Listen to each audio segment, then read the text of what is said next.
Hello students, welcome to Gaurav Kathuria classes. बेटा last video में आप लोगों को टॉपिक जो सिखाया था वो था वेन डायग्राम। आज हम उसी से रिलेटेड कुछ प्रैक्टिकल प्रॉब्लम्स पढ़ेंगे। अब जो प्रैक्टिकल प्रॉब्लम्स आज हम करेंगे उसको दो मेथड से सॉल्व कर सकते हो आप, या तो वेन डायग्राम से या ये कुछ प्रॉपर्टीज आपके सामने हैं इनसे। तो एक बार इन पर नज़र मारते हैं क्या है ये चीज़ें।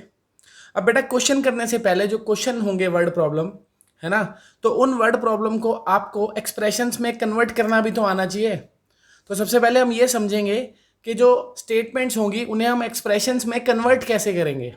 जैसे अगर आपको कभी किसी क्वेश्चन में ए और बी लिखा हुआ दिखे, मतलब और लिखा है बीच में, तो आपको पता होना चाहिए और का मतलब यूनियन है भाई। ठीक है, ये चीज़ें आपको क्लियर होनी चाहिए तभी क्वेश्चन समझ में आएंगे। कि अगर कभी भी और लिखा है दो चीज़ों के बीच में तो और का मतलब यूनियन है। या अगर ऐसे लिखा हो ना at least one of them, at least one of them का मतलब क्या है कि ए हो या बी हो या दोनों हो, तो वो भी तो यूनियन ही हो गया। तो कभी भी ए और बी लिखा है या एटलीस्ट वन ऑफ देम लिखा है उसका मतलब यूनियन है। ठीक है, ऐसे ही कभी बोथ ए एंड बी लिखा है, कभी भी बीच में एंड लिखा है ना, एंड का मतलब होता है दोनों, तो कॉमन हो गया ना वो इंटरसेक्शन। तो एंड का मतलब होता है इंटरसेक्शन। ये चीज़ें अपने दिमाग में सेट करनी है भाई, तभी क्वेश्चन समझ में आएंगे। फिर आता है नॉट ए। कभी भी नॉट ए पूछा है इसका मतलब वो ए कॉम्प्लीमेंट पूछ रहा है, आपको पता होना चाहिए। क्योंकि नॉट ए का मतलब क्या है, ए ना हो, ए के अलावा, तो कॉम्प्लीमेंट भी तो वही होता था। या कभी ए बट नॉट बी लिखा है, इसका मतलब ए हो लेकिन बी ना हो, तो ए हो एंड होता है ना इंटरसेक्शन, नॉट बी मतलब बी ना हो, ए माइनस बी भी लिखते हैं इसको। ठीक है, नॉट ए और नॉट बी लिखा हो, देखो नॉट ए का मतलब ए डैश हो गया, नॉट बी का मतलब बी डैश हो गया, और का मतलब तो बताया था यूनियन होता है, तो ए डैश यूनियन बी डैश।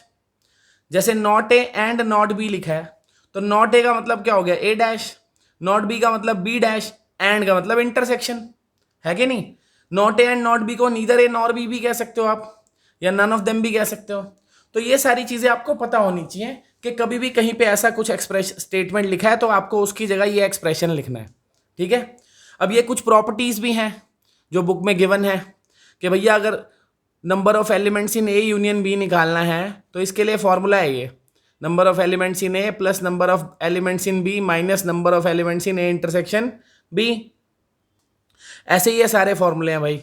ए डैश निकालने के लिए पता ही है कि क्या करते हैं, यूनिवर्सल में से ए माइनस करते हैं।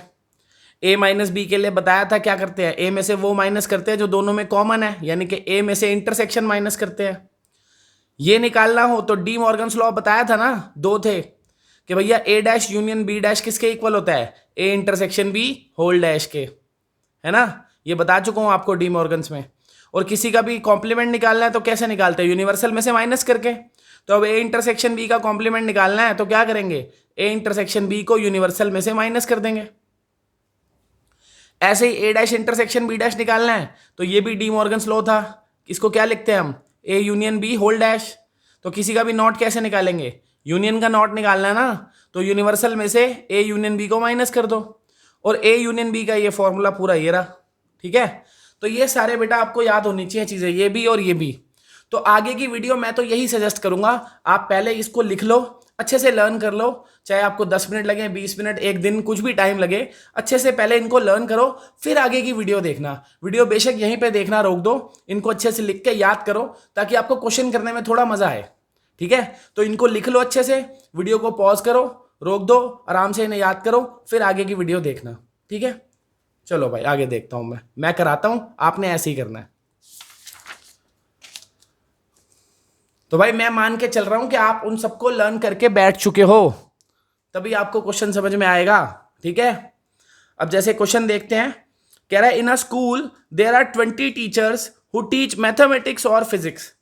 कि भैया 20 टीचर्स हैं जो मैथमेटिक्स और फिजिक्स पढ़ाते हैं।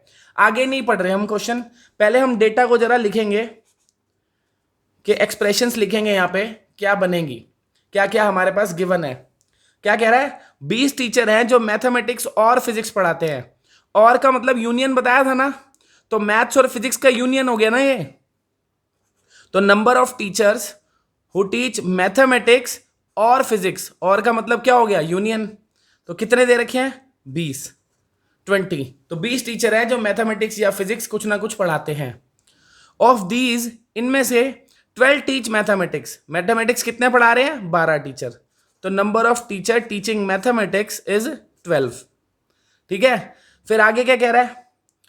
4 teach both physics and mathematics, 4 बंदे दोनों सब्जेक्ट पढ़ाते हैं, तो number of teachers teaching both mathematics and physics, तो एंड का मतलब क्या होता है? इंटरसेक्शन ना, तो यानी कि मैथ्स इंटरसेक्शन फिजिक्स, के मैथ भी पढ़ाते हैं फिजिक्स भी पढ़ाते हैं, कितने? 4 लोग। अब ये कह रहा है हाउ मैनी टीच फिजिक्स, कि भैया फिजिक्स कितने लोग पढ़ाते हैं ये बताओ। तो ये तो क्वेश्चन है, ये हमारा स्टेटमेंट में था, हमने इसको एक्सप्रेशन में ऐसे लिख लिया। तो ये बात आपको समझ आ गई ना कि भैया क्या करा हमने, कि जहां पे और लिखा था मैथमेटिक्स और फिजिक्स, तो और को हमने लिख दिया यूनियन। फिर कह रहा था 12 टीच मैथमेटिक्स, नॉर्मल मैथ्स वाले हो गए 12 बंदे। फिर कह रहा है 12 टीच मैथ्स, हो गया ये तो। 4 teach both physics and mathematics, 4 बंदे दोनों सब्जेक्ट पढ़ाते हैं, दोनों मतलब कॉमन हो गए ना वो। एंड भी लिखा हुआ है, एंड मतलब इंटरसेक्शन, तो फिजिक्स और मैथ्स का इंटरसेक्शन ये रहा, कितने हैं? 4। अब ये कह रहा है फिजिक्स वाले बंदे कितने हैं। अब इस क्वेश्चन को करने के 2 तरीके हैं, एक तो आप फॉर्मूले से कर लो जो पीछे बताया था, कि आपको फॉर्मूला क्या बताया था मैंने, कि भैया यूनियन अगर निकालना है तो इसका फॉर्मूला है पहला सेट का नंबर ऑफ एलिमेंट्स प्लस दूसरे सेट के number of elements minus common elements. Common वाले को माइनस क्यों कर रहे हैं? क्योंकि कॉमन वाले मैथ्स में भी थे फिजिक्स में भी थे, दोनों में थे, तो 2 बार आ गए ना, इसलिए एक बार माइनस करते हैं। तो ऐसे बनाए ये फॉर्मूला कि भैया यूनियन जब निकालते हैं तो क्या करते हैं? दोनों को ऐड करते हैं। पर अगर मैं मैथ्स वालों को ऐड करूंगा, फिजिक्स वालों को भी ऐड करूंगा, तो मैथ्स वाले में कॉमन वाले आ गए, फिजिक्स वाले में भी कॉमन वाले आ गए, 2 बार आ गए ना कॉमन वाले, तो एक बार हटा देते हैं उसको, 2 बार थोड़ी गिनेंगे। अब मैथ्स वाले कितने बंदे थे? देखो यूनियन वाले हमें दे रखा था 20 बंदे थे, मैथ्स वाले कितने बंदे हैं? 12, फिजिक्स वाले हमें नहीं पता, और इंटरसेक्शन वाले कितने बंदे हैं? 4, तो 12 माइनस 4 8 हो गया, और 8 इधर आके माइनस हो गया, तो कितना रह गया? 12।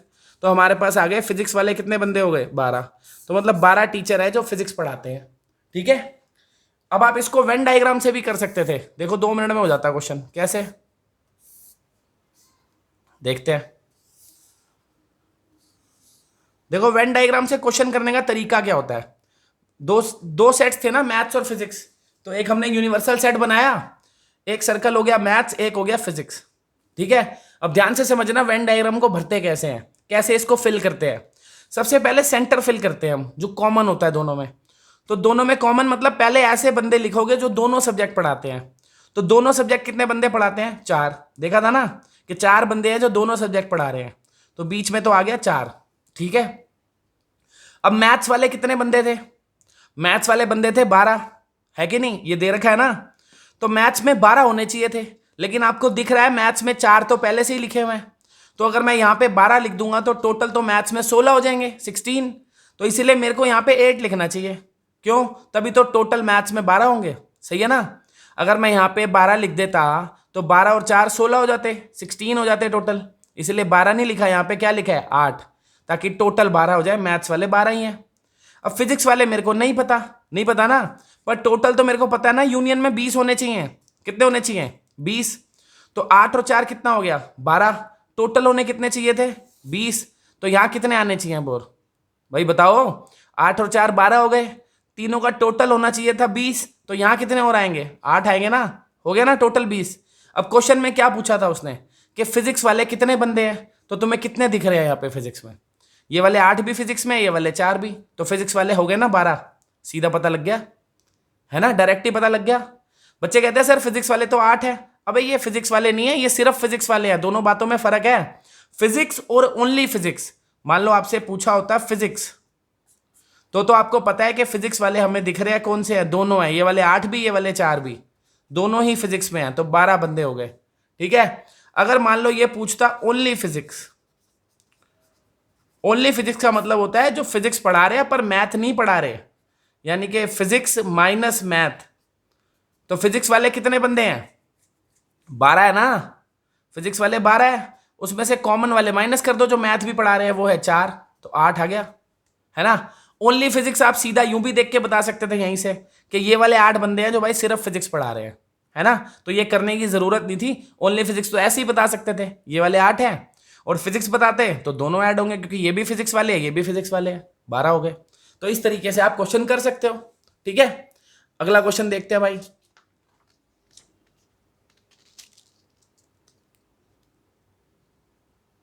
अगले क्वेश्चन में क्या कह रहा है, देखो कह रहा है क्लास है, क्लास में कितने स्टूडेंट्स हैं, 35 स्टूडेंट्स हैं।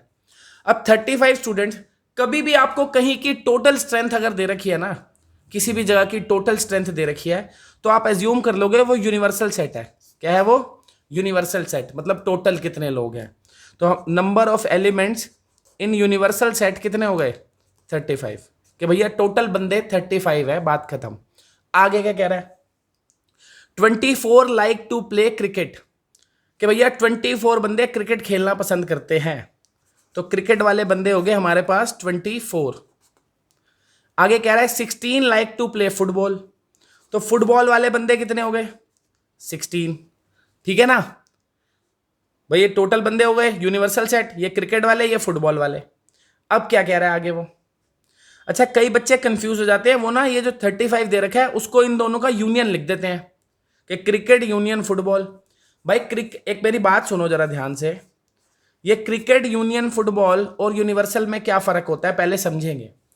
क्रिकेट यूनियन फुटबॉल का मतलब है जो या तो क्रिकेट खेलते हैं या तो फुटबॉल, कुछ ना कुछ तो खेलते ही है।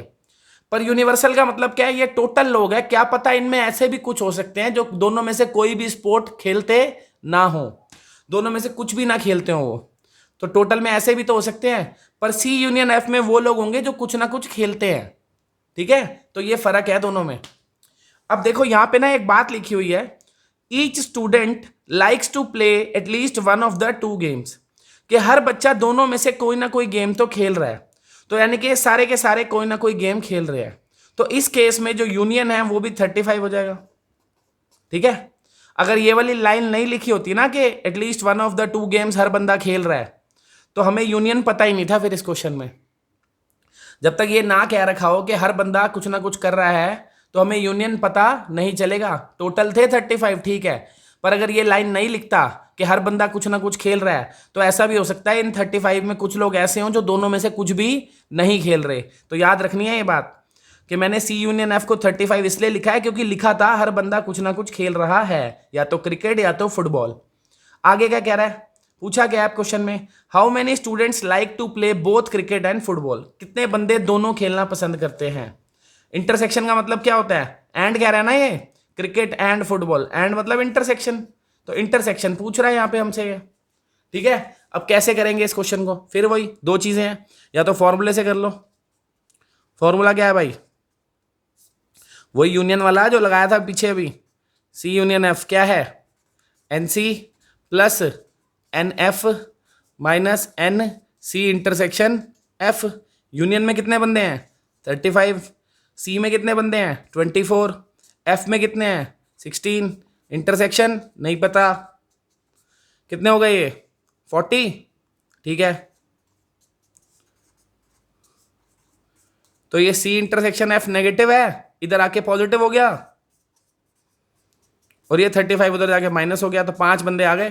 तो यानी कि 5 बंदे ऐसे हैं जो क्या कर रहे हैं, दोनों खेल रहे हैं, है ना।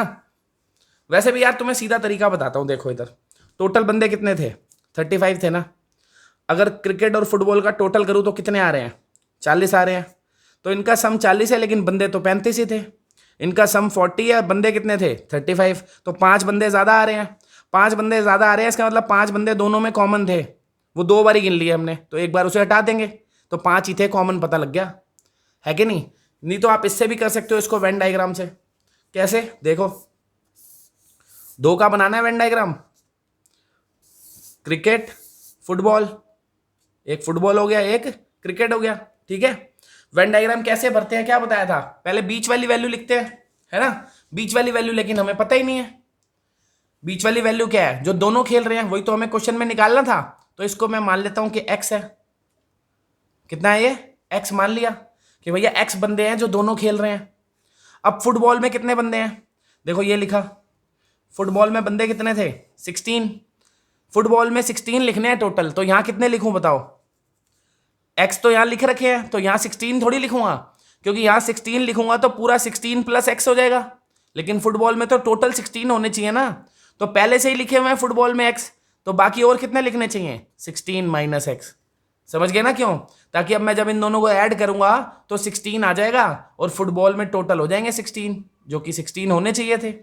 अब क्रिकेट में कितने दे रखे हैं, क्रिकेट में दे रखे हैं 24, कितने हैं 24।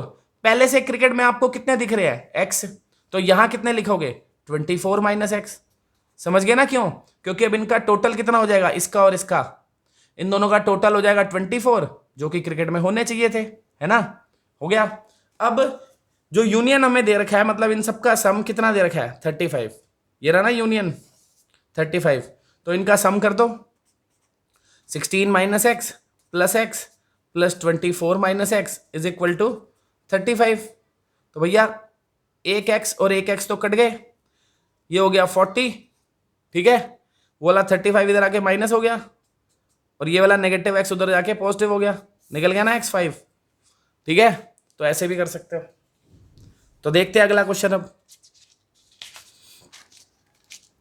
अगला क्वेश्चन देखो भाई, ये क्वेश्चन थोड़े बड़े बड़े दिख रहे हैं पर इतने बड़े हैं नहीं, आप बुक में देखोगे तो 2-3 लाइन में आ जाता है, ये तो मैं ऐसे लिखता हूं तो ज्यादा लाइन लग जाती हैं इसमें, इतने बड़े नहीं है तो डरना नहीं है, ठीक है। बड़े क्वेश्चन देखते हैं क्या कह रहा है। In a survey of 400 students, 400 बच्चों की सर्वे हुई 400 की, तो टोटल स्ट्रेंथ है ना, तो पहले तो इसको यूनिवर्सल सेट लिख दो। बताया ना कभी भी टोटल स्ट्रेंथ हो तो यूनिवर्सल सेट लिख दो, उसको लिख दिया हमने 400, है ना। फिर क्या कह रहा है आगे, ये कह रहा है 100 were listed as taking apple juice, 100 बच्चे एप्पल जूस ले रहे थे, तो एप्पल जूस वालों को मैंने ए लिख दिया, कितने बच्चे हैं 100, ठीक है। फिर क्या कह रहा है 150 as taking orange juice, orange juice वालों को मैं बी लिख रहा हूं, ठीक है, कितने हैं भाई 150। आगे क्या कह रहा है 75 were listed as taking both apple as well as orange, दोनों ले रहे हैं वो, एप्पल भी और ऑरेंज भी, तो दोनों जब लेते हैं तो उसका मतलब क्या होता है, कॉमन ना, इंटरसेक्शन। कह रहा है ना एप्पल एंड ऑरेंज दोनों, बोथ जब भी आ गया तो इंटरसेक्शन ही है। कितने हैं 75, ये भी गिवन है। अब क्या पूछ रहा है, find how many students were taking neither Apple nor orange, के जो ना तो एप्पल पी रहे हो ना ही ऑरेंज, के मतलब एप्पल नहीं पी रहे हो तो ए नोट हो गया ना, ऑरेंज भी नहीं पी रहे हो बी नोट हो गया, है ना। और बीच में क्या है एंड, के ना ही ए एंड ना ही बी, कि not A and not be, दोनों में से कुछ भी नहीं। ऐसे कितने लोग हैं जो दोनों में से कुछ भी नहीं पी रहे, तो अब कैसे करेंगे, वही 2 तरीके हैं, फॉर्मूला वेन डायग्राम कुछ भी लगा लो। देखते हैं पहला फॉर्मूले वाला मेथड, फॉर्मूले वाला मेथड क्या कहता है, इसका फॉर्मूला बताया था ना, डी मॉर्गन्स लॉ लग जाएगा कि दोनों पे नॉट है तो क्या करेंगे, साइन पलट देंगे, A union B whole not, ये इसके इक्वल होता है, डी मॉर्गन्स लॉ में बताया था आपको। अब ए यूनियन बी का नॉट निकालना है, तो किसी का भी नॉट कैसे निकालते हैं, यूनिवर्सल में से माइनस कर दो, तो यूनिवर्सल में से ए यूनियन बी माइनस कर देंगे, क्योंकि ए यूनियन बी का नॉट चाहिए, और ए यूनियन बी तो क्वेश्चन में गिवन नहीं है, तो यूनियन का भी फॉर्मूला लगाना पड़ेगा, लगा देते हैं। यूनियन का फॉर्मूला क्या है, N A plus N B minus N A intersection B. तो यूनिवर्सल में कितने एलिमेंट है, टोटल बंदे कितने हैं 400, ए में कितने एलिमेंट है, एप्पल जूस वाले 100, ऑरेंज जूस वाले 150, दोनों वाले 75, सही है ना भाई। तो कैलकुलेट तो कर ही लेंगे, क्या आ जाएगा ये 400 और ये कितना हो गया 250 माइनस 75 175, तो कितना आ गया 225, यानी कि 225 बंदे ऐसे हैं जो दोनों में से कोई भी जूस पीते नहीं हैं। इसको आप कैसे वेन डायग्राम से भी कर सकते थे ना, देखो फटाफट हो जाएगा 2 मिनट में, इतना टाइम लगेगा ही नहीं। कैसे, कोई फॉर्मूला नहीं कोई कुछ नहीं, 2 मिनट में क्वेश्चन होगा। देखो सबसे पहले कौन सी 2 चीजें थी, एक एप्पल जूस था और एक ऑरेंज जूस था, ए और बी ले लेता हूं। अब वेन डायग्राम में क्या बताया था कैसे भरते हैं, पहले सेंटर वाली वैल्यू भरते हैं। तो पहले ऐसे लोग देखेंगे जो दोनों जूस पी रहे हैं, तो दोनों जूस कितने बंदे पी रहे थे 75, तो यहां पे हमने लिख दिया भैया 75, सही है। अब ए वाले बंदे देखेंगे, ए वाले बंदे कितने हैं 100, मतलब ए में 100 बंदे होने चाहिए। अब पहले से ए में आपको कितने दिख रहे हैं 75, तो कितने और चाहिए ए को 100 करने के लिए 25 ना, तो ए में 25 और लिख दिए, हो गए टोटल ए में 100 हो गए ना। अब बी में कितने बंदे होने चाहिए थे 150, बी में 150 करने हैं, लेकिन पहले से बी में आपको कितने दिख रहे हैं? 75। ये दिख रहे हैं ना बी में 75, और टोटल 150 करने हैं, तो कितने और लिखूं? 75। सही है ना? हो गए बी में 150। अब हो गए, टोटल बन गया, बढ़िया। अब ये कह रहा है टोटल बंदे 400 थे भाई, तो बाकी कहाँ गए? ये कितने हैं, इनको जरा ऐड करो एक बारी। दिस प्लस दिस हो गया 150, और ये भी ऐड किया तो 175, तीनों का सम आ गया 175। तो बाकी बंदे कहाँ गए? 400 थे ना, तो जो इनमें नहीं आ रहे वो बाहर आएंगे, तो वो बाहर आ जाएंगे। कितने होंगे? ये कितने थे? This plus this plus this 175 था ना, टोटल कितने थे? 400। 400 में से 175 माइनस करोगे तो कितना आ जाएगा? 225, यानी कि 225 बंदे बाहर आ गए। तो ये जो बाहर है वो क्या कर रहे हैं? दिख रहा है आपको? जो बाहर है मतलब ना तो वो एप्पल में है ना ऑरेंज में है, तो मतलब ये बंदे कोई भी जूस नहीं पी रहे। तो वही तो पूछा था क्वेश्चन में कि कौन से बंदे हैं जो कुछ नहीं पी रहे। ये रहे 225, हो गया क्वेश्चन। कोई फॉर्मूला लगा, कोई कुछ नहीं लगा, सीधा हो गया क्वेश्चन। ठीक है ना? पता लग गया कितने बंदे बाहर है। आगे बात समझ में? चलो भाई आगे देखते हैं। अब जैसे ये क्वेश्चन है, क्या कह रहा है इसमें? ये कह रहा है there are 200 individuals with a skin disorder, कि भैया कुछ लोग हैं हमारे पास, उनको कोई बीमारी है स्किन की। ठीक है? कितने बंदे हैं? 200। तो टोटल बंदे दे रखे हैं, तो क्या लिखूंगा उसको? Universal set. कितने बंदे हैं? 200, है ना? अब क्या कह रहा है आगे? 120 had been exposed to chemical C1। Chemical C1 से कितने लोग एक्सपोज हैं? 120। 50 to chemical C2। Chemical C2 से कितने लोग एक्सपोज्ड हैं? 50। और 30 टू बोथ। बोथ मतलब इंटरसेक्शन C1 एंड C2। तो C1 इंटरसेक्शन C2 कितने बंदे हो गए? 30। भाई अगर ये समझ नहीं आ रहा ना कैसे लिख रहा हूं, तो आपने वो याद नहीं करा जो मैंने बताया था सबसे पहले, तो पहले उसको याद करके फिर पूरी वीडियो देखना। ठीक है ना? तो ये आ गया सारा, गुड। तो ये सारा डेटा हमने लिख लिया। अब पूछ क्या रहा है ये देखते हैं। फर्स्ट पार्ट में क्या पूछ रहा है भाई? कि how many were exposed to C1 but not C2। कितने बंदे C1 से एक्सपोज्ड थे बट C2 से नहीं थे। तो A बट नॉट B में क्या निकालते हैं? A माइनस B, बता चुका हूं। तो हमें क्या निकालना है? C1 बट नॉट C2, इसका मतलब C1 माइनस C2। और A माइनस B का फॉर्मूला क्या होता था? कि A में से, यानी कि C1 में से माइनस कर दो दोनों में जो कॉमन है, C1 इंटरसेक्शन C2। सही है ना? तो C1 में कितने थे बंदे? 120। कॉमन कितने थे? 30। कितने आ गए? 90। तो 90 बंदे ऐसे हैं जो सिर्फ C1 से एक्सपोज्ड हैं, C2 से नहीं। सेकेंड पार्ट क्या पूछ रहा है? सेकेंड पार्ट में पूछ रहा है कितने बंदे एक्सपोज्ड हैं C2 से बट नॉट C1। तो इस बारी क्या करना है? C2 में से C1 माइनस करना है। तो वही है, इस बारी क्या करेंगे? C2 में से वो माइनस करेंगे जो दोनों में कॉमन है। तो C2 वाले कितने थे? 50, और कॉमन वाले 30, तो 20 हो गए। तो 20 बंदे ऐसे हैं जो सिर्फ C2 से एक्सपोज्ड है। थर्ड केस में क्या पूछ रहा है? C1 और C2। और का मतलब तो पता ही है ना, यूनियन होता है। तो बस यूनियन का फॉर्मूला भी पता ही था, क्या था? C1 plus C2 minus C1 intersection C2। बस वैल्यूज तो पुट कर ही दोगे, सारी गिवन है। ठीक है ना? वेन डायग्राम से भी कर सकते हैं इसको। करें क्या वेन डायग्राम से? देखते हैं। सीधा सीधा आंसर आ जाएगा। देखो 1 मिनट में, बिना कुछ करे, कोई फॉर्मूला वगैरह कुछ नहीं लगाना पड़ेगा। कि दो सेट है, एक C1 और एक C2। देखो कैसे करते हैं। बताया था सबसे पहले बीच में वैल्यू भरोगे, बीच में फिल करोगे ना सबसे पहले कि कॉमन कितने बंदे हैं दोनों वाले। तो कॉमन कितने हैं? 30 बंदे हैं जो दोनों में हैं, तो बीच में आ गया 30। अब लिखोगे C1 में, देखो कितने बंदे हैं। ये रहा ना C1, कितने बंदे हैं? 120। और C1 में पहले से कितने लिखे हुए हैं? 30। तो और कितने लिखूं ताकि 120 हो जाए? 90। हो गया ना 120। अब C2 में कितने होने चाहिए थे? 50 होने चाहिए थे टोटल, है ना? पहले से ही C2 में 30 तो है ही, तो कितने और लिखूं कि 50 हो जाए? 20। हो गया ना अब C2 में 50। अब फिर वही बात, इनका टोटल अगर मैं देखूं तो 140 आ रहा है। 140 आ रहा है ना इनका टोटल। बंदे तो लेकिन 200 थे, 200 थे। तो 200 बंदे थे और इनका टोटल 140 आ रहा है। तो बाकी 60 कहाँ गए? बाहर आएंगे वो। कहाँ आएंगे? बाहर आएंगे भाई बाकी 60। कि यार मतलब 60 बंदे ऐसे हैं जो दोनों में से किसी में भी नहीं है। कोई बात नहीं। अब क्वेश्चन में क्या पूछ रहा है सबसे पहले? वो सबसे पहला पार्ट क्या पूछा था उसने, देखो C1 में हो बट C2 में नहीं हो, है ना, तो कितने हैं 90, दिख गया ना, जो C1 में है लेकिन C2 में नहीं है 90 है ना, सीधा आंसर आ गया 90। दूसरे में क्या कह रहा था, C2 बट नॉट C1, मतलब C2 में हो लेकिन C1 में नहीं हो, तो कौन से हैं जो C2 में है लेकिन C1 में नहीं है, ये वाले 20, आ गया देखो आंसर।